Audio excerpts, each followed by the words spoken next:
Hey guys, how's it going? Hope you're doing well. My name is Crown, and today I'm going to read you some very interesting stories that I hope that you're gonna love. And now, without further ado, let's go!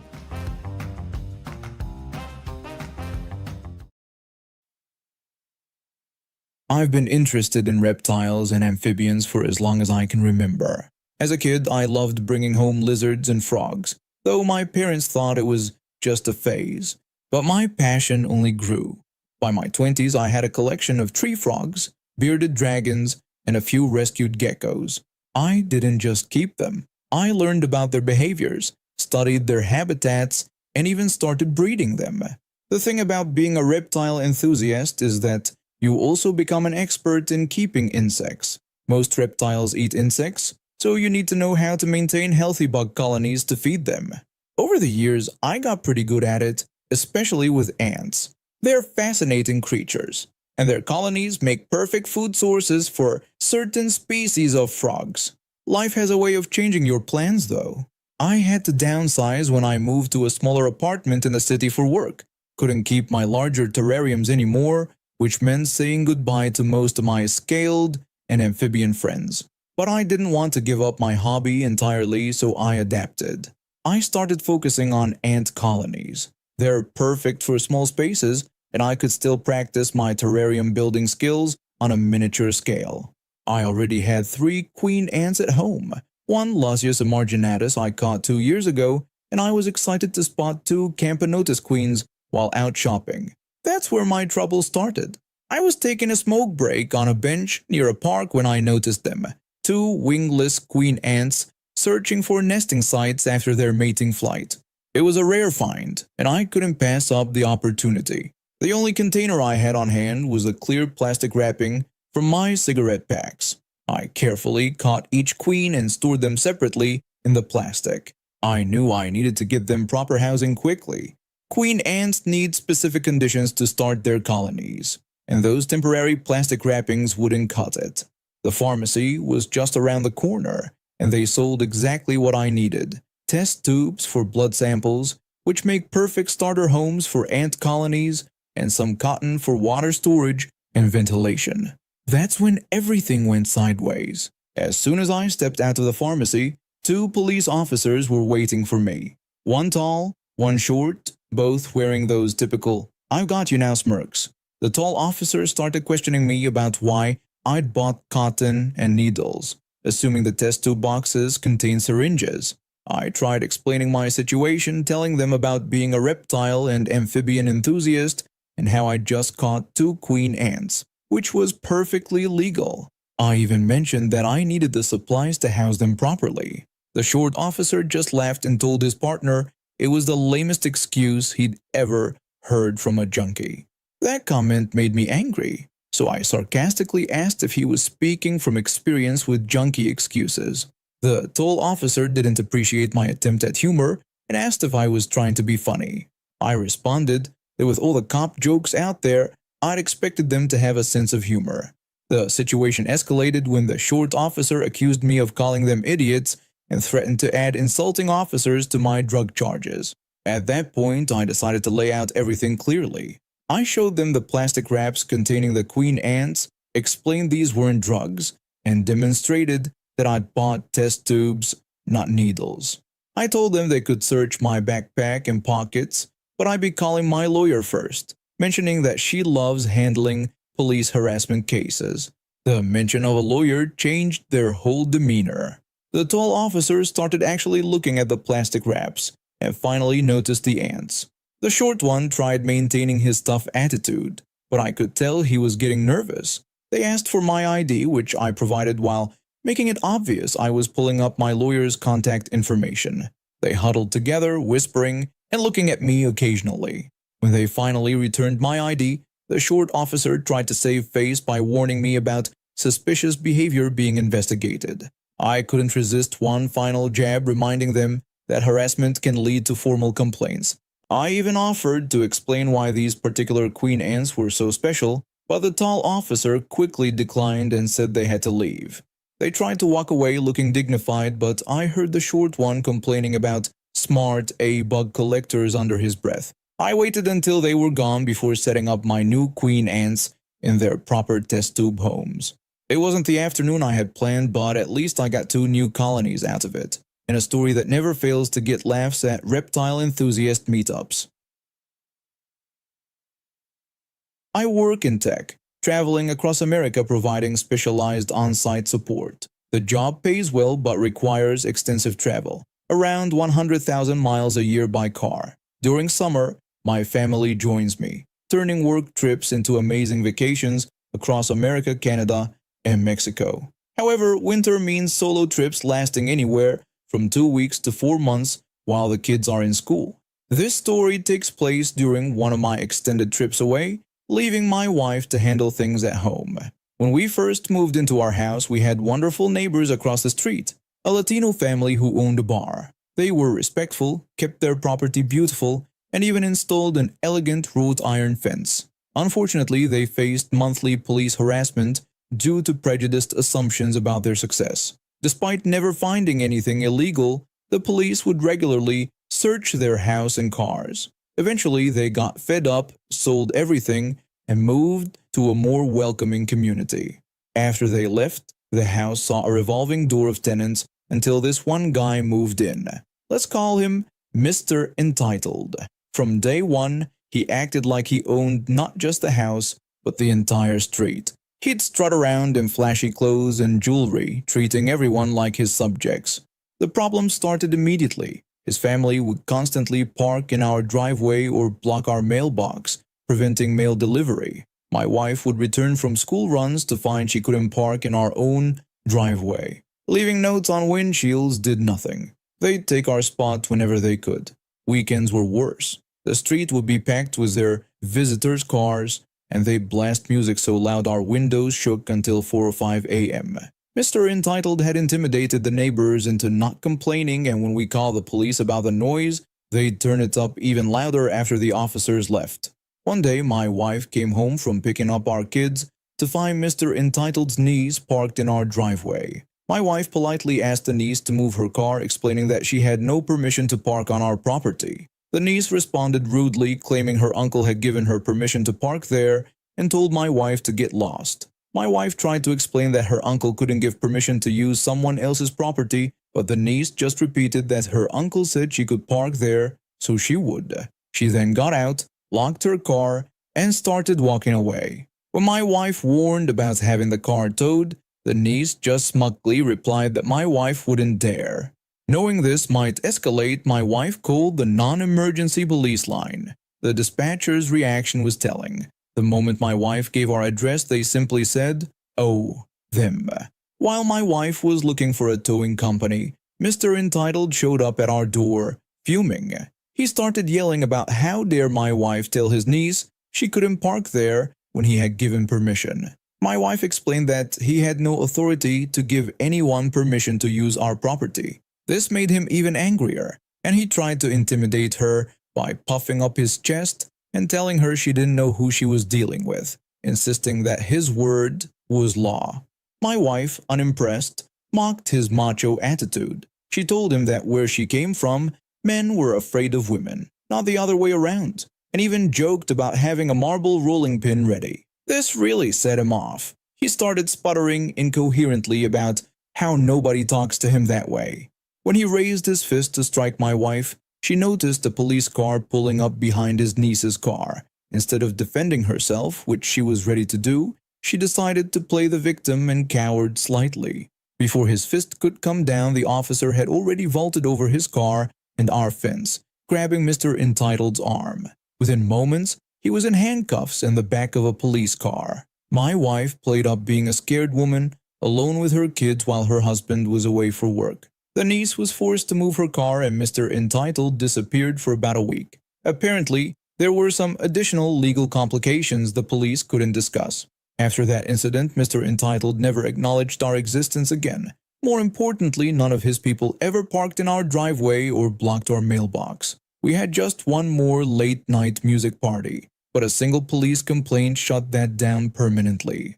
The house fell into disrepair under his ownership. He clearly wasn't interested in maintaining it. He eventually sold it, probably to go run down another property somewhere else. but at least we got our driveway back and some peace and quiet. This story happened to my dad back in 1995, and it still makes us laugh whenever we talk about it. My dad was, and still is, the type of guy who always finds clever solutions to ridiculous problems, especially when dealing with bureaucracy. He owned a small accounting firm at the time, so numbers were his thing, and he knew every loophole in the book. That one day, he was heading home after a long meeting with a client. He was tired and admittedly rolled through a stop sign. Not his proudest moment, but hey, we all make mistakes. A police officer pulled him over almost immediately. The officer approached his window with that typical, "I caught you" smirk. He asked my dad for his license and registration, which my dad handed over without argument. The officer then asked if my dad knew why he'd been pulled over. My dad admitted that he hadn't come to a complete stop and apologized for it. The officer told him it would be a $20 fine. My dad, being practical, immediately reached for his wallet to pay the fine on the spot. But the officer's attitude changed completely when he saw my dad trying to handle it efficiently. The officer smugly told him that they didn't take cash payments anymore, and that my dad would have to transfer it through his bank. Now, for younger folks, this might not sound like a big deal, but in 1995 this meant physically going to the bank, waiting in line, and filling out transfer forms by hand. The officer was clearly doing this just to inconvenience my dad. My dad asked if the officer was sure about this, mentioning he had the exact amount right there. The officer just repeated that those were the rules and told him he'd receive the payment information in the mail.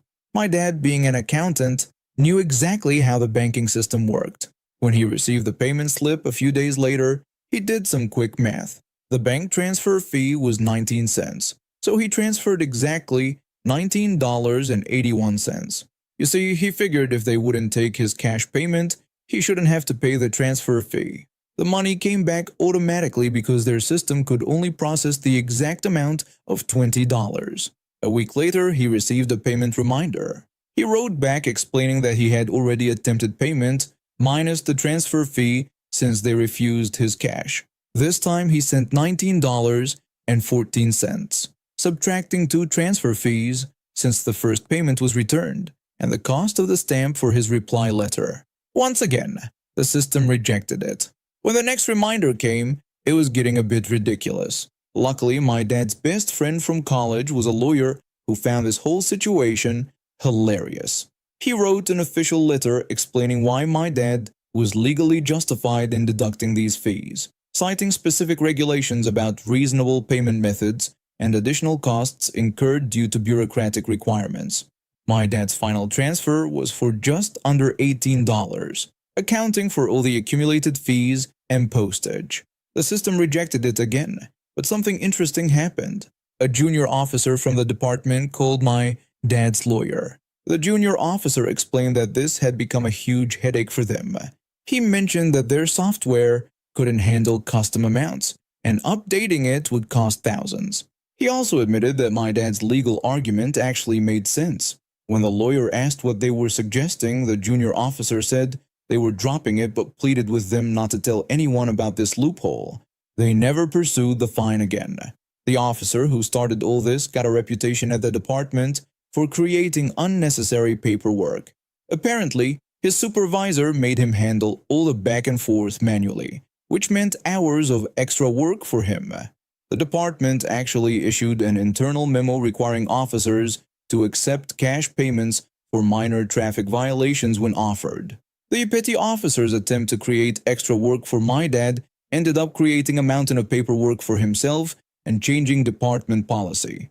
That $20 fine probably cost the department hundreds in administrative hours, and my dad only spent about 10 minutes doing calculations, which, being an accountant, he actually enjoyed.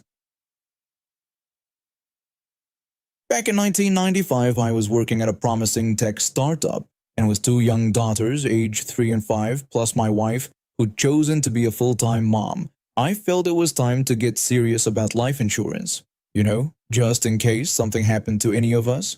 Being smart with money has always been important to me. Coming from a middle-class family, I grew up understanding the need to plan ahead. My parents worked hard, not struggling, but not wealthy either, and they made sure I knew how important financial security was. So when my wife and I started a family, making sure we were financially protected became a top priority. I reached out to this insurance agent who came highly recommended by a colleague. He seemed professional enough during our first meeting at his fancy downtown office. During our meeting, he explained that based on my family situation, he recommended getting policies for all four of us. He emphasized that the rates for children were quite affordable at that time. I agreed with him, telling him I wanted to make sure everyone was covered. The agent went through all the paperwork with me, and I filled out applications for everyone. Then began the waiting game. 3 weeks later, 3 policies arrived in the mail, one each for my wife and daughters. Mine was conspicuously absent. During this time, I called the office several times to check on the status of my policy, but his secretary kept giving me the runaround, saying it was still being processed by the underwriters. 2 more weeks passed before my policy finally showed up. When I opened it, I nearly choked on my coffee. They wanted to charge me $99 per month instead of the quoted $24. I immediately called the agent. When I asked about why my premium was more than 4 times what we discussed, he explained that according to their underwriters, I'd been flagged as high risk due to my driving record. He mentioned I'd had several speeding tickets, though I noticed he seemed uncomfortable delivering this news. I responded sarcastically, asking if he was really telling me that my tendency to drive 5 miles over the speed limit somehow affected my mortality rate. He started going on about how statistics showed that individuals with multiple traffic violations had a higher risk factor, insisting it was all about the numbers. I could tell from his voice that he was reading from a script, probably something the insurance company made him memorize for situations like this. I told him I'd done my own math, and these odds didn't add up. He brushed it off, reminding me that I had 30 days to think about it, and pointed out that at least my family was already protected with their policies. The condescension in his voice was unmistakable, as if he thought he had me cornered. That's when I saw my opportunity. I explained to him that since they determined I was such a high risk due to my driving, I should probably mention that these 3 people they just insured spent most of their time in the car with me behind the wheel. I added that I'd hate for his company to take on that kind of liability, considering how dangerous I apparently was. The silence on the other end of the line was deafening. The agent went quiet for a moment before stammering that he'd need to consult with their underwriter about this and would get back to me. I could practically hear the wheels turning in his head as he realized the hole in their logic. 2 days later, my phone rang. The agent called to tell me that after reviewing my case, they'd noticed that one of the tickets would be off my record in 3 months. He said that, in light of this, they decided to approve me at the standard rate. I responded with a dry comment about how remarkably convenient that was. His nervous laughter told me everything I needed to know about how they operated. I signed the policy at the original rate, but I made sure to start shopping around for a new insurance company right after. Found one that didn't play these games and switched all our policies over as soon as the contract allowed. That agent's office closed down a few years later. A former employee later told me that their practices had finally caught up with them. The State Insurance Commission had received so many complaints about their predatory pricing practices that they launched an investigation. The company tried to blame everything on rogue agents, but the evidence showed a clear pattern of systematic overcharging. They ended up facing hefty fines and losing their license to operate in the state. I sometimes wonder if my case was one of the ones that made it into the investigation files.